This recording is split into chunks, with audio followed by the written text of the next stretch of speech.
Depuis 2021, la plateforme Alerte Foncier organise régulièrement les assises nationales sur le foncier rural en Côte d'Ivoire.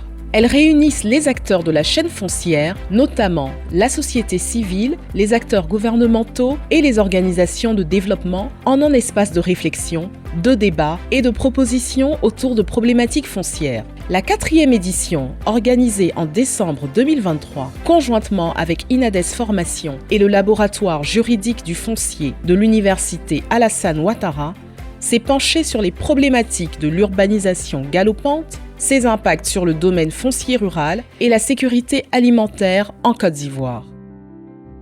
Le dernier recensement général de la population et de l'habitat en 2021 révèle d'une part que le taux d'urbanisation s'établit à 53% et que plus d'une dizaine de villes comptent plus de 100 000 habitants d'autre part. Cette forte démographie galopante occasionne une pression énorme tant sur le foncier que sur les ressources naturelles. Face à une urbanisation galopante, quelle perspective d'une meilleure interaction entre deux domaines fonciers contigus, limitrophes pour la sécurisation, puissance apaisée des droits fonciers pour une cohésion sociale et la paix en Côte d'Ivoire? Ça, c'est la question à laquelle je vous invite à réfléchir. Pour conclure mes propos, je vous invite à suivre avec une attention soutenue l'ensemble des communications qui seront le ferment de nos assises, à la fin desquelles, bien évidemment, sont attendues de véritables recommandations qui seront adressées aux plus hautes autorités de ce pays. L'actualité nous donne de constater que ces différentes opérations d'urbanisation sont réalisées à une vitesse qui donne presque le tournis. Il suffit de vous absenter ou de ne pas passer à un endroit précis pour que, à votre retour, vous constatiez que tout est planté de villas. L'urbanisation se réalise presque essentiellement à travers les opérations de lotissement. Le constat est celle-ci, que la plupart de ces opérations ne sont pas toujours autorisées ou régulières.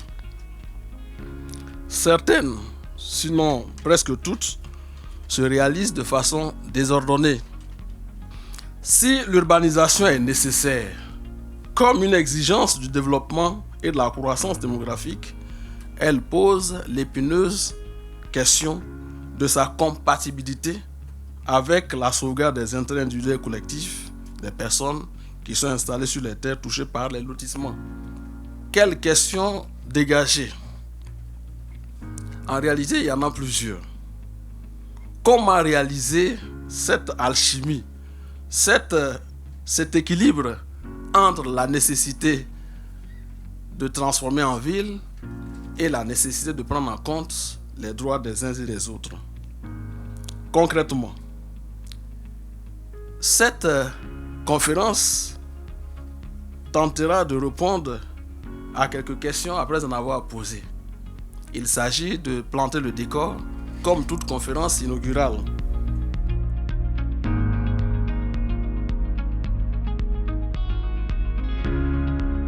Je suis vraiment ravi de vous accueillir pour ce panel, le tout premier, qui va aborder une question cruciale: les réponses des politiques publiques face à l'urbanisation galopante et ses impacts sur le domaine foncier rural.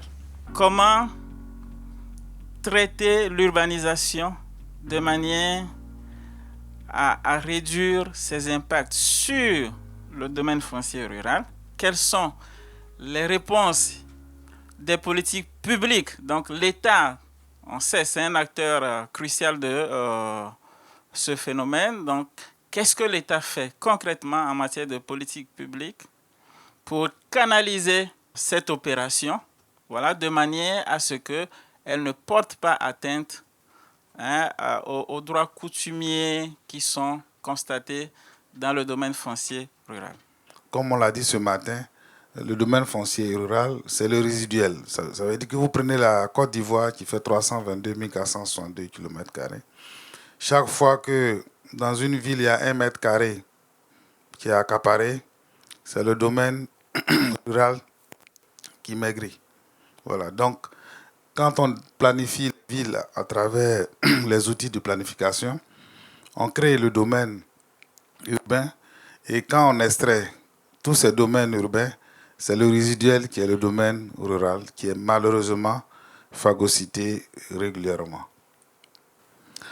Quelle solution l'État a tenté d'apporter? Il y a 2 catégories de solutions. La première solution, c'est la planification urbaine. Nous avons élaboré les outils de planification qui sont les schémas directeurs et les plans d'urbanisme directeurs de tous les chefs-lieux de districts et de régions. Actuellement, 80 chefs-lieux de département bénéficient de l'élaboration de leur plan d'urbanisme directeur. Et nous avons des réformes en cours pour mieux encadrer les lotissements et la délivrance des ACD. Le deuxième groupe de mesures prises, il s'agit des textes législatifs et réglementaires. Et le premier de ces textes, il s'agit du Code de l'urbanisme et du domaine foncier urbain qui a été adopté en août 2020 et des textes subséquents qui permettent de comprendre comment les réformes édictées vont être mises en œuvre. Là, fort ici, nous, on est chargé de la mise en œuvre de la loi foncière. Donc, c'est la sécurisation des droits des populations. Et sur le terrain, en fait, ce qu'on rencontre sur le terrain, on a des projets, mais également il y a des populations qui viennent demander la sécurisation de leurs parcelles et tout. Mais moi, je vais insister sur les zones où il y a des projets. Il y a des populations même qui refusent en fait de faire des certificats fonciers, qui préfèrent faire des lotissements que de faire des certificats fonciers sur les parcelles. Et en 2019, il y a eu la réforme de cette loi de 98 là, qui disait que les terres foncières qui ne sont pas, les terres rurales, pardon, qui ne sont pas certifiées ne doivent pas être vendues. Mais qu'est-ce que les gens font?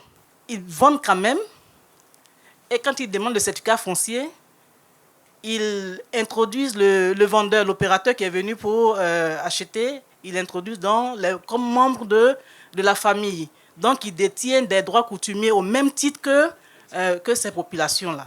Vous voyez un peu? Donc, c'est en fait la faute même des populations.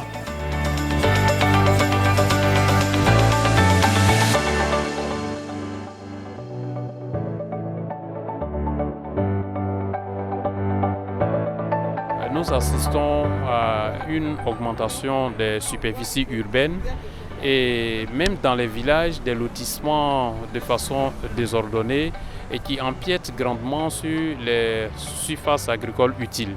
Et nous savons tous que c'est sur ces surfaces agricoles utiles que la production de ce que nous mangeons s'est faite.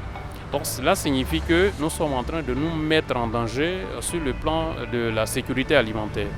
Donc si l'urbanisation n'a pas été maîtrisée, cela signifie que demain, nous aurons de très belles maisons dans nos villes, dans nos villages, et puis ne rien avoir à manger, sinon risquer de mourir dans ces mêmes jolies maisons. Donc il faudrait qu'on arrive à mettre en place des tests qui permettent une gouvernance foncière facilitant la maîtrise de l'urbanisation et permettant la production agricole en Côte d'Ivoire.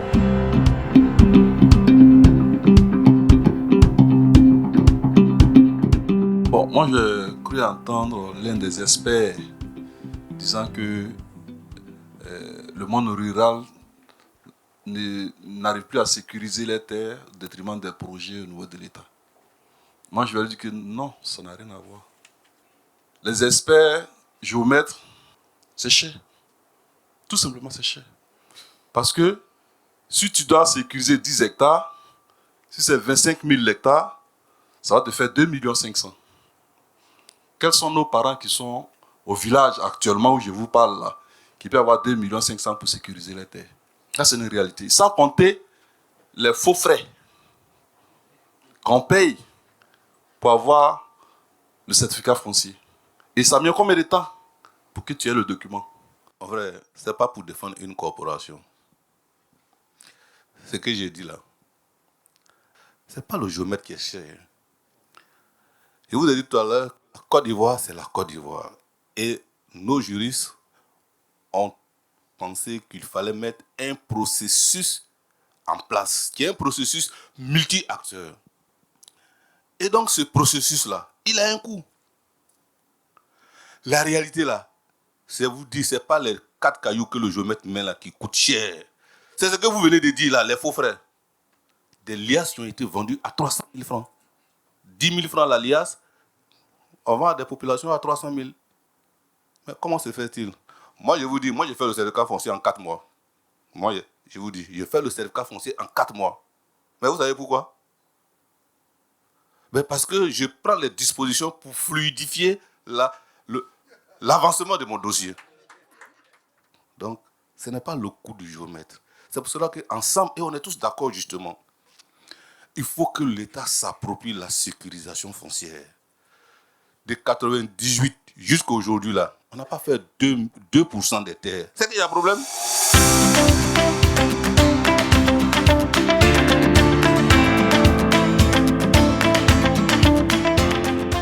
L'urbanisation est un processus politique qui génère donc des valeurs que nous qualifions donc d'enjeux politiques étatiques. Quelles sont ces valeurs-là? Je vais parler d'abord du mécanisme de contrôle approprié. Alors c'est quoi? C'est un processus qui permet donc de vérifier la conformité des activités et des opérations avec les lois, les règlements en vigueur. C'est que moi j'ai appelé la responsabilité publique. Tout à l'heure, ça a été dit, mais hier ça a été rappelé. En termes de règles, nous avons des règles. Il y a des décrets qui se font, etc., etc. Mais qu'est-ce qu'on en fait? Qu'est-ce qu'on en fait? On dit respecte toi-même les règles que tu t'es établies. Ça, c'est un principe sacro-saint que tout le monde connaît. Mais est-ce qu'en la matière, l'État respecte, n'est-ce pas, les règles sur ces questions-là? Vous voyez, aujourd'hui, le choix qui est fait, c'est le choix de ce qu'on appelle la mégalomanie des villes. Hein, comme si on était obligé d'avoir des villes qui étaient des villes immenses, des villes grandes, et qui, comme dans le jargon juridique, quand on parle de ça, on parle de comme s'il y avait une fatalité à urbaniser. Quand on prend Abidjan, on voit à l'intérieur de la ville d'Abidjan plusieurs poches. Hein, des quartiers qui sont pratiquement inhabités, des parcelles qui sont inhabitées, etc. etc. Mais on ne peut pas les habiter, ces quartiers, parce que ces quartiers coûtent excessivement cher. Donc, en général, quand on va faire la planification, c'est de dire, comme il n'y a plus d'espace, on va aller conquérir, par exemple, entre Abidjan et Bingerville, entre Abidjan et Bassam, entre Abidjan et Songon, etc., pour que chacun puisse avoir un toit et surtout pour pouvoir installer les grandes infrastructures. Mais en le faisant, nous sommes en train d'étendre la ville. Parce que pour ceux qui sont anciens, quand vous regardez, entre ces villes, c'était des forêts, souvent des plantations. Mais aujourd'hui, il n'y a plus rien. Soit dit en passant, après on dit il pleut plus, il fait chaud, etc. Aujourd'hui, dans toutes les maisons, tout le monde doit avoir un climatiseur.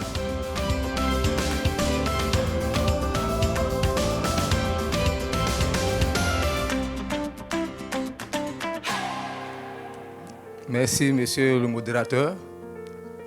Alors, mon intervention va se faire, bien entendu, avec un PowerPoint en tant que géographe. Et donc, avec nous, c'est les images qui vont parler. Et donc, la géographie, c'est le résultat de nos actions sur le paysage. Ici, nous voyons déjà une compétition entre l'activité agricole et le bâti. Ça, c'est Cocody.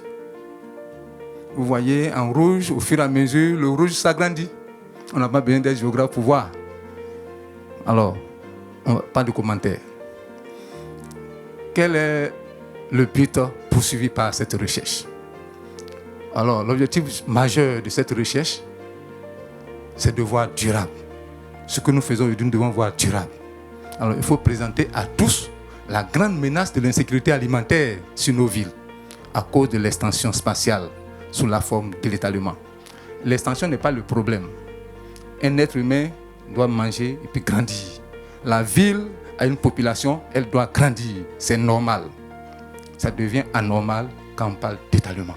C'est la façon dont nous occupons notre espace qui fait que nous critiquons aujourd'hui qu'on est en train de parler d'urbanisation. L'urbanisation n'est pas le problème, c'est la façon de se faire. Et alors, donc vous voyez, mais ce qui pose problème quand on parle de sécurité alimentaire pour une agriculture, pour un aliment sûr, il faut que la qualité, donc les pesticides, comme il n'y a plus de terre, les paysans préfèrent doser, surdoser. J'ai des articles sur ça. Surdoser pour qu'on puisse avoir un bon rendement. Quand on le fait, c'est ce que nous mangeons tout le temps. Moi, aujourd'hui, quand je vais sur le marché, j'ai du mal à payer les produits parce que je sais ce qu'il y a dedans. Je ne peux pas décourager les autres, mais juste, nous sommes des chercheurs, on ne fait que le dire.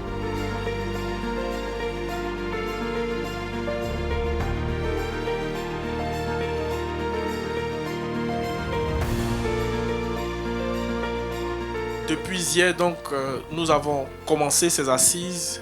Beaucoup de choses ont été dites, des définitions, en passant par les causes du phénomène, ses manifestations, les pistes de solutions également. Au nombre des causes, il y a eu beaucoup de choses qui ont été avancées et présentées comme causes. Moi, j'ai décidé de m'attaquer à l'une d'entre elles. Ce sont les lois.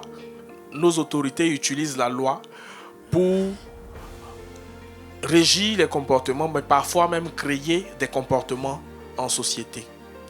Donc c'est sur ces lois-là que j'ai décidé de travailler, notamment dans leur rapport au foncier. La question que nous nous sommes posée est de savoir si les lois foncières en Côte d'Ivoire favorisent ou non l'urbanisation galopante. Est-ce que on doit adopter cette approche-là et avoir une position tranchée pour dire que ces lois-là ne font que favoriser l'urbanisation galopante? Je ne crois pas. Parce que, également dans les échanges, nous avons entendu dire que la Côte d'Ivoire a un bon corpus juridique. La Côte d'Ivoire a une bonne administration, plusieurs structures qui font tout ou qui essaient de tout faire pour mettre un frein à l'urbanisation galopante. Donc, nous avons adopté une approche qui essaie d'analyser les forces et les faiblesses de ces lois-là pour pouvoir répondre à la question que nous sommes posée.